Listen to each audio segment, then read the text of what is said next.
If you want true freedom and you want to know about the project that is setting it in motion through mass collaboration networking, this is called the Liberator 2, and I'm going to share all about it in this video.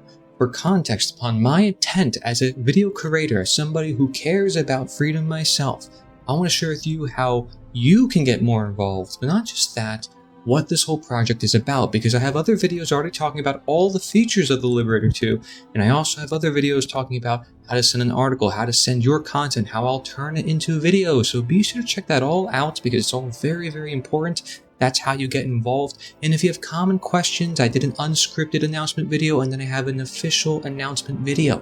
But what is the Liberator 2? The Liberator 2 is an educative online and in-person newspaper and mass collaboration education network started in 2023 by Cory, that's myself, and William H. Douglas. We are the main editors in collaboration with voluntary contributors, that is you and I or anybody else. The newspaper is open to members of the One Great Work Network, as well as to the mass public of the world. In case you don't know what the One Great Work Network is, it's a network started by an individual named Mark Passio.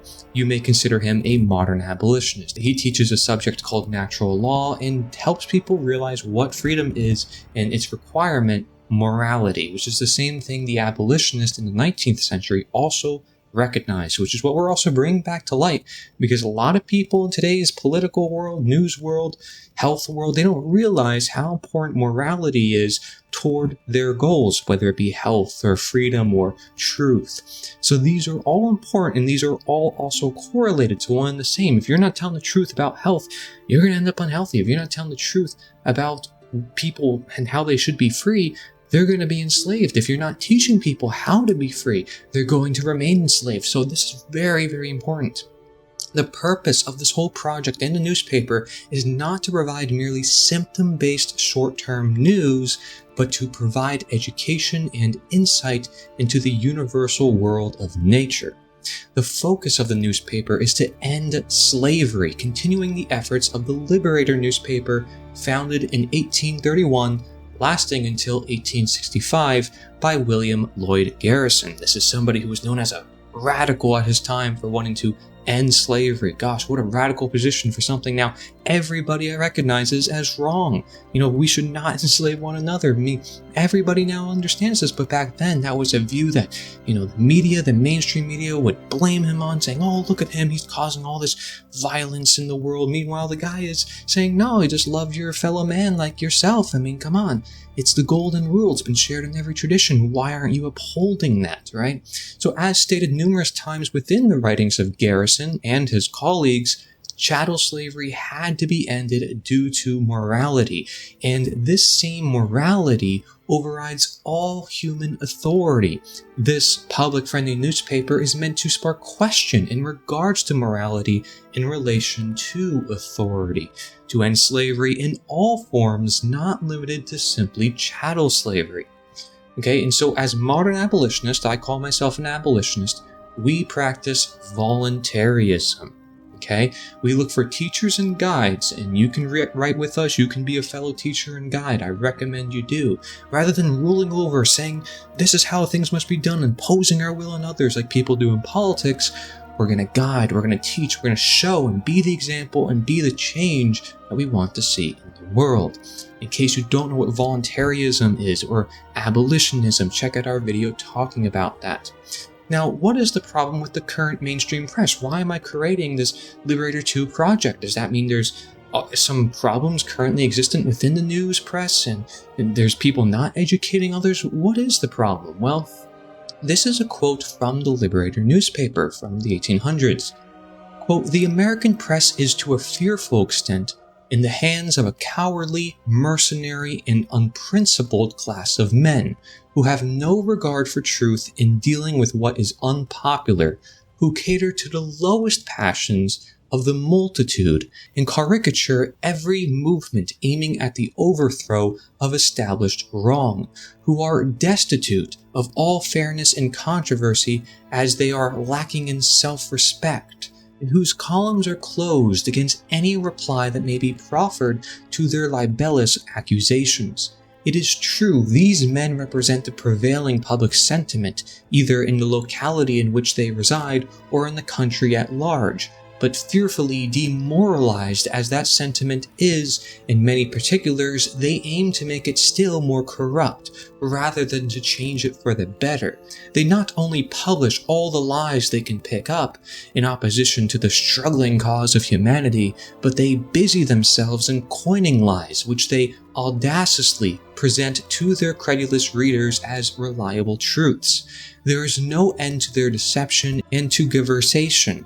Such men are far more dangerous to society than burglars, incendiaries, and highwaymen, occupying a position of solemn trust and almost awful responsibility, exerting a potent influence over a large class of ignorant and unreflecting minds, who look up to them as teachers and guides. However deficient in brains or vicious in morals, they have it alike in their power and in their disposition to deceive, mislead, circumvent, and demoralize to a ruinous extent.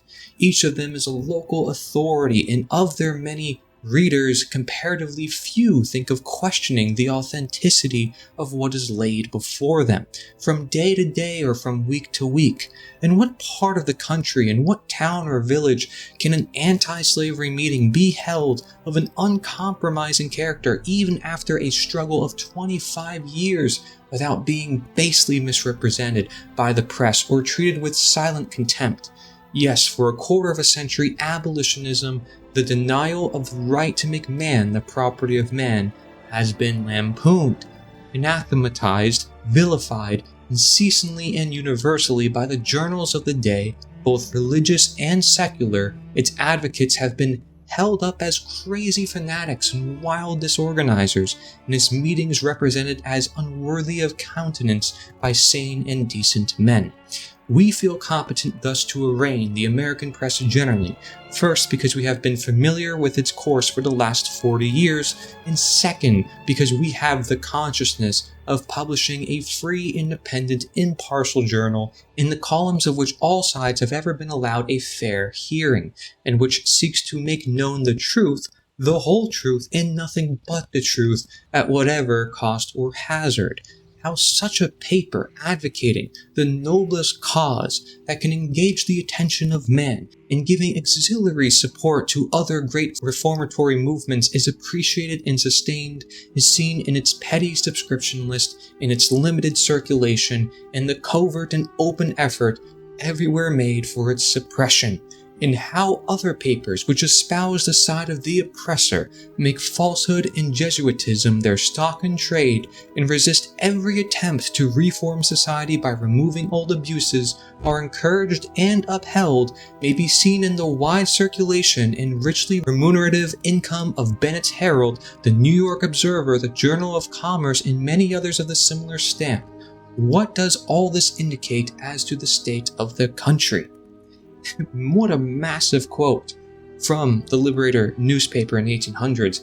I mean, gosh, I don't know if I can compare with the original abolitionist here, but I will say their message is basically saying the press is bad, they're speaking lies, and they're pushing down truth. And that is what's happening nowadays. There's so many content creators, just look online, they're getting censored. They don't even have a platform anymore to speak their own mind. They're not promoting violence, they're just making people think outside the box. Why are they being censored? Why are they being attacked? Right? So what makes us different from other independent media? You know, the Liberator too. Well, anyone can participate and in many different ways, focused on the main message addressing the underlying roots determining freedom. Our project is designed to market itself with mass collaboration, from interviews to articles to videos to networks to the live streams and radios. We try to do it all. We are education based, not to incite fear, but rather inspiration and action. There is no monetary gain other than the merch, and no sponsors, no advertisements, although individuals may share their creations and products through their contributions. So what is the focus of our newspaper? Well, it's moral education, or voluntaryism, or ending political slavery, which is also known as statism. Again, we have separate videos and articles talking about this, so I would recommend reading into this. This is the core as to like what we're trying to end and what we're trying to promote. There's two ends here. There's one freedom and there's one control and slavery. We want to attain freedom and order, and we can attain freedom and order. Freedom isn't chaos. We need to understand what freedom is, what's required of freedom, actually self-control, order within thyself. Now, why is nature and morality a core concept? You might know that I run a website called Nita.1. Nature is the answer. Okay, and this is a movement that I created to share these ideas of abolitionism, to encourage the education even more. Well, here's a quote from Frederick Douglass, a former slave and abolitionist from the 1800s.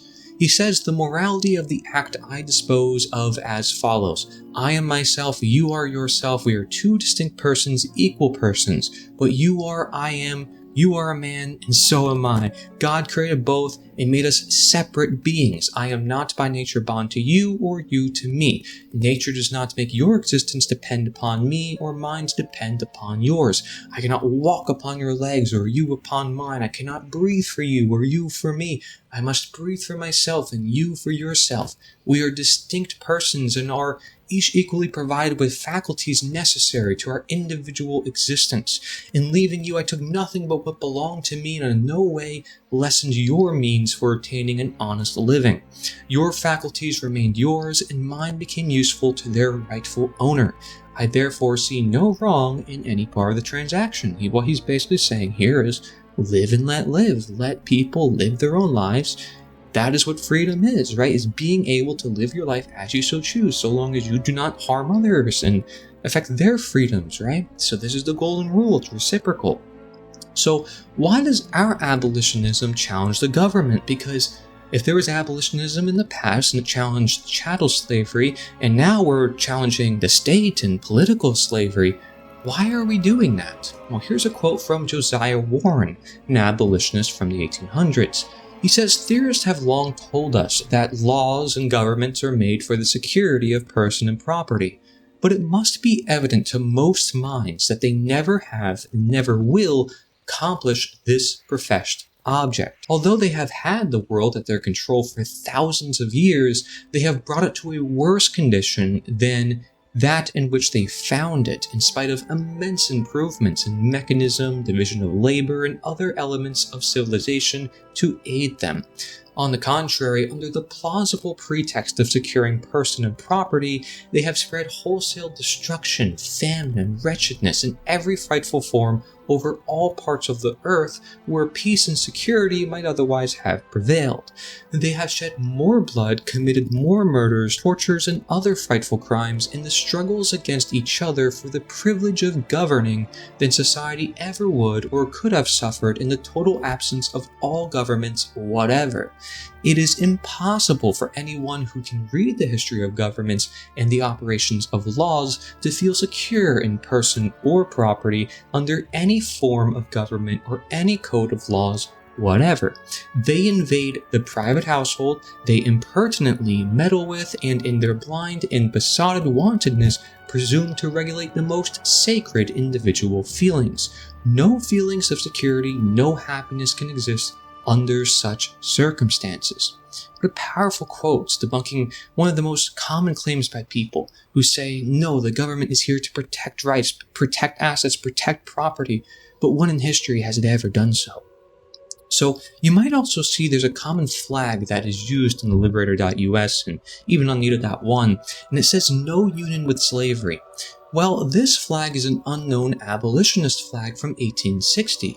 And the way we view union as that of the unified world is that the fact that, we're all just human beings, as the motto in the, Liberator newspaper states. It says, the country is our world, the countrymen are all mankind. I mean, we're all equal with the same rights by God. This is why we don't rule over other human beings. So we cannot be unified as humanity so long as slavery exists to divide us. And so if you look at the colors on this flag, you can also equate this to non-violence being the black and unity or simplicity as the white, right? Morality, however you want to see it. And so here's another quote from Josiah Warren where he talks about unity in the real sense. He says, "A union not only on paper but rooted in the heart, whose members trained in the constant reverence for the inalienable right of sovereignty in every person, would be habituated to forbearance toward even wrong opinions in different educations and tastes, to patient endurance of irremediable injuries in a self-governing deportment and gentleness of manner, and a prompt but careful resistance to wanton aggression wherever found, which would meet with a ready and an affectionate welcome in any part of the world. So he's saying, we can unify with each other even despite differences in opinion, differences in culture. There's no reason why we can't get along with each other. There's no reason why, why should we impose our will with violence and rule over their lives? There's no excuse for that, right? We can learn to tolerate each other. We learn to bear them, or we learn to educate them. And we don't rule over them and say, well, I must rule over you, and this is because it's written on a piece of paper. No, it's nonsense, right? So what is the format of the Liberator 2? Well, every article is turned into 3 primary formats: video, webpage, and all-in-one newspaper. These are basically all the formats. Now, of course, we have a radio, we have a network, and all this other stuff, part of the Liberator 2 that you can find in the features video, but these are the 3 main formats. And you may also turn it into any format you want. You can print it into a sheet. There's many ways you can share it as well. That's a whole separate video. But people may optionally print our articles for in-person viewing or share it in any way to their liking. Depending on the amount and size of articles in each edition will determine the full size of each edition to print. So if you decide to print every single week, like the real newspaper, like back then, handing out newspapers, if you want to be like that, you can do that. But each one is going to be about a different size because every article is not the same size. Now, how can you support this project? How can you support this newspaper? This is free and independent. It is dependent upon its contributors. Therefore, please feel free to support each contributor as by their social links or donation links provided with each post. In our newspaper, anyone can contribute, anyone can print, and anyone can share. This is a summary of all that's about the Liberator 2, and I thank you very much for watching. Check out theliberator.us for more information, and if you want to send your content or join the networks or send some truth music, listen to truth music, we have several live streams, we have a lot going on. This is a one-stop hub with events and activism, everything you need to know and do for the freedom that you desire and I desire in this world, because it's destined for us.